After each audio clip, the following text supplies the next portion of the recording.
This will be patch, what the f, it'll be patch 25.1? 25.S.1.1, something like that, right? 25.S.1.1. Kind of weird. New season upon us. Lot of changes. Not so many changes to ADC, but we got a few kind of, I don't know if you'd really call them mini reworks or reworks, but we got a few changes to the ADC role, and let's talk about it. This season has brought upon quite a few changes to the game, but not much changes to the actual meta. There's been changes to the boots with the new Feat of Strength, where you get the boot upgrade depending on how many objectives you get in the game. And there's also been, you know, the new added objective with Opticon and Ashe spawns at 25 minutes. And in my opinion, one of the big changes that have kind of happened in the game, maybe this is due to early season and due to the fact that the games are more unbalanced, because you have maybe Diamond players playing against Challenger players and Master players playing against Diamond players and Challenger players playing against Master players and all that stuff, right? I felt that snowballing is up and that early game is more important because you really want to get the feat. If you get the feats of strength, then you get the upgraded boots, aka you get upgraded feet, so it's like feat for feat, and that is really, really important. But I feel like early game is more important than it is now, or than it was before rather, which has led me to change my idea of some of the ADCs that I thought were decent before to being quite a bit worse now. And I also think that the mini rework, the changes that they did to a lot of the ADCs, it was interesting, but I think for a lot of them, I think for Ashe specifically, it made her a lot weaker, and we'll go over win rates and all that stuff. But we can start rating the champions, so we can go in the order that they're in here. So we can start with Veigar. I think he's one of the weaker mages on bot lane, and I would think to put him between maybe B or C tier, something like that. We can put him C tier for now and then think about it. Aphelios, in my opinion, he's probably the worst ADC in the game. Now, why do I say this? Because Aphelios is a champion that was already quite bad. He struggled a bit in the meta. He had a few patches where he was decent, and that was due to the fact that Yumus was quite good.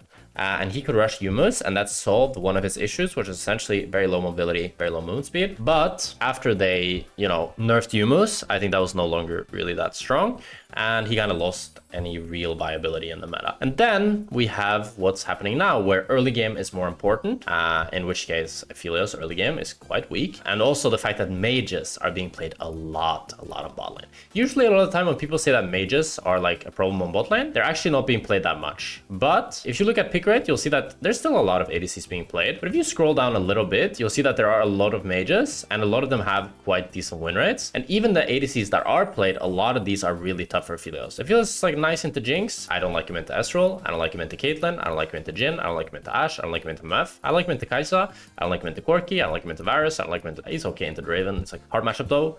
And then, you know, so it's like either you're playing Aphelios into a mage and you're getting fucked, or you're playing him into a really hard matchup. And in my opinion, he's like, unless you're a really good Aphelios players and you're one trick Aphelios, I'd recommend take a break from the champ. Play Jinx, play MF, play Corki, just play something else. Then we have Victor. This champion is disgustingly broken. I don't understand how it didn't get nerfed. I'm really disappointed that he didn't get nerfed. I think it's insanely OP on both bot and mid lane, and it's really obnoxious. It's quite unskilled, in my opinion. Especially, not really unskilled in the sense that it's like, it requires some skill to play, but the counterplay that you have to Victor is very limited, because he has so long range, and he outranges every single ADC, and he's my go-to permaban. I don't want to play against this champion. I think it's really broken.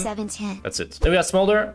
I think C tier as well. Pretty bad. Not very good. As I said, early game is important. Smolder's pretty bad early game. Sivir, actually pretty good. She got buffed, I think, twice over the last few months, and has kind of risen up as, I think, this kind of underrated pick, especially in lower elos, where you don't get punished for her weak laning phase and her low range at all. So I like Sivir. I think she's pretty good. Definitely a good, like, solid hyper carry option. I think she's also not that bad into mages, because she can just perm wave clear and just shows us her spell shield. So it's kind of like, if both mages are just full clearing, like are just clearing waves, and you scale better than the mage in a team fight, you're kind of happy, no? Lux, I think pretty good mage. Pretty good solid pick on bot lane. Not much more to say. Brand, B or C tier, I think, because he got nerfed quite a few times for laning fit specifically. Maybe I'd say B tier. I think he's a bit better than Veigar, but there are definitely better mages, and we have a few of them coming up as well. Xayah, I think quite weak. C or B tier for me. Just doesn't really have many good matchups, and she doesn't really bring that all-in threat that she normally does, which allows her to kind of snowball. And I also think ever since they kind of nerfed the gold on every item, it's harder for her to get to Q evolve, and can't really abuse any crazy items or anything crazy. So she's just kind of left feeling pretty mediocre in most of the games that I've player and feeler. Samira, very similar to Kai'Sa in my opinion, feels really mediocre. I tried to pick her up and I tried to make her work, but in my opinion, it feels a little bit similar to Aphelios, that it's just like you're playing League a bit on hard mode. It's like you gotta play team fights incredibly well, you gotta get the resets, you gotta not take any like poke damage, and you just gotta know your damage extremely well. When there's so many other ADCs that are so much easier to play. Varus, I haven't seen him so much, but I think Varus should be good because the change that he received was very like win rate neutral. So you can see he dropped 1% win rate, but what's important to note when you think about win rates this patch compared to last patch, Emerald Plus, the average win rate was 52%, and this patch, the average win rate is 50%. Both these numbers are rounded up, just for simplicity. So essentially he has 50% win rate now, and on last patch he had 51%, but last patch the average win rate was 52, so he had like 49, and now he has 50, so he actually went up 1% win rate. And I think this is because early game is more important, and he's pretty decent into tanks, especially in the mid game. I'd say later on in the game, he stops being that good at killing tanks unless you're going AP, but he's really good in the mid game against tanks. Seraphine, another solid option in bot lane. I think B tier, less damage than a lot of other mages, but makes that up for utility. Playing like Hwei, Syndra, or Viktor, or Lux, I think are all better options in bot lane right now. Vayne, I think actually not too bad because tanks are so damn broken. I think especially in lower elos, I think in higher elos, she's more difficult to pull off, and she probably deserves a little bit lower of a rating. But when I'm thinking about like this tier list for all elos, I think Vayne is actually, you know, a pretty solid champ to play. And then Kog'Maw, I actually think Kog'Maw is kind of underrated. I haven't played him at all myself because I'm not the biggest Kog'Maw enjoyer, but I would say that he probably should be in A tier. Even though his early game isn't the best, he is one of the best tank killers, and if enemy then locks in 2 tanks and you have something like a Braum, a Milio, or a Lulu, I think Kog'Maw should be a really, really solid pick. Then we have Karthus. I think Karthus actually with the new Axiom Arcanus rune should be pretty good. He did get nerfed a bit in a few patches ago, but I think the meta right now should be decent for him. You just want to hope that enemy doesn't have too many shielders and not too many tanks, because if so, he's not the best tank killer. He prefers to play against more squishy comps that his ult actually does a lot. But I would depend on like, depending on enemy draft, he can be like either A tier or B tier. Well, let's leave him in A tier for now. Ezreal, I think really solid option if you're good on Ezreal. He's one of the better ADCs. He didn't really get changed much with items. There is more movement speed in the game with the feats of strength, but I think with the fact that just he has such a strong laning phase, and if you're good at Ezreal and you hit the Qs, you can bully really hard. That can allow you to get first blood, to get first tower, to have first move for objectives. And that can really like snowball the game in your favor. Ziggs, B tier, just a solid mage. He's whatever. He's better in competitive, where it's more about taking towers and lane swaps and all that jazz. Yasuo, I actually have no idea. It's a bit hard for me to place him. I think he shouldn't be bad, but I'm going to put him in B tier for now, just because I literally never ever see him. Xayah, I think B tier. There was a time where I liked Xayah quite a bit, but right now people are playing a lot of mages on bot lane, a lot of long range champions like Ezreal, Varus, even Corki, and a lot of poke. So Xayah doesn't really feel like there's many games where I really want to pick Xayah over anything else. Tristana, I'd say she kind of moved down a tier for me this patch, to be honest, because I have a theory now that the domination rune page is completely useless. Why do I think this? Because of the fact that they removed the row where eyeball collection was, and they introduced 3 options that are completely useless for carry roles. And if we look at a lot of different champions, you can see that their win rate with domination primary dropped a lot.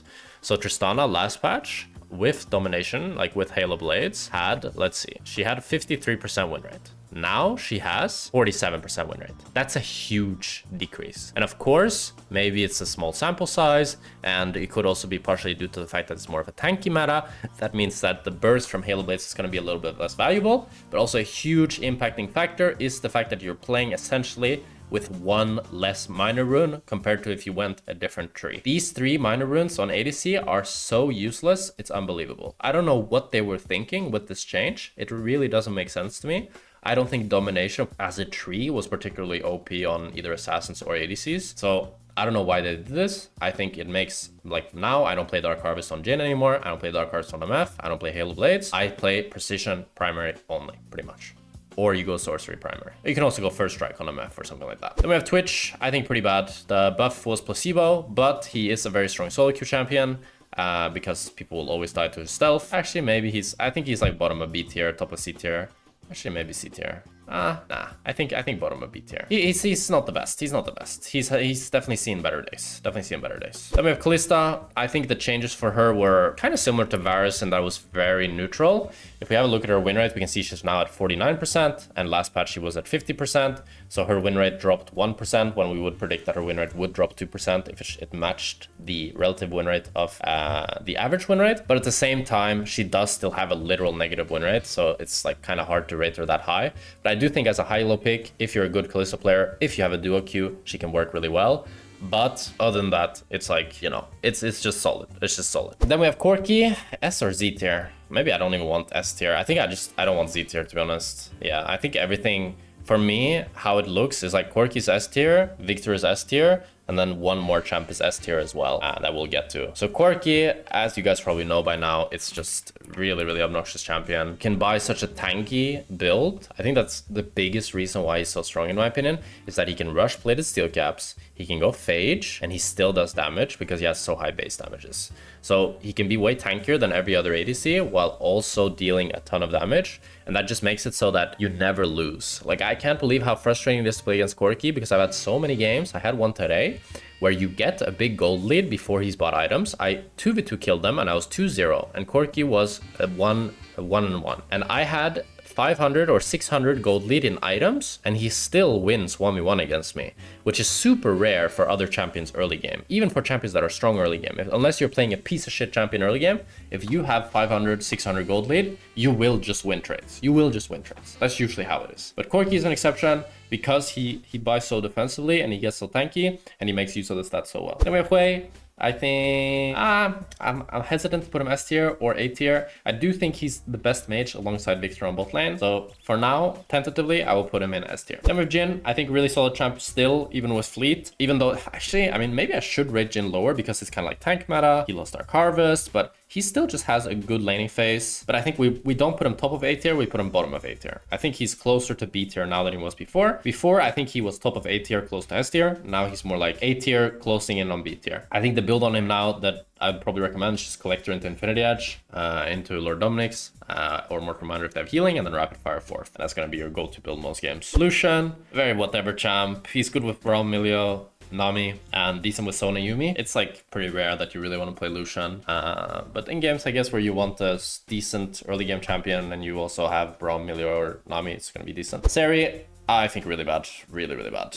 Just really bad. Just not very good at all, to be honest. There's no real reason to play Zeri. Maybe even D tier. I think she has one of the lowest win rates in the game. I'm pretty sure. It's Aphelios. Then we have Ashe. Actually, no, she's not that bad win rate. She's not that bad win rate wise. But I don't think she's great. I don't think she's great. MF.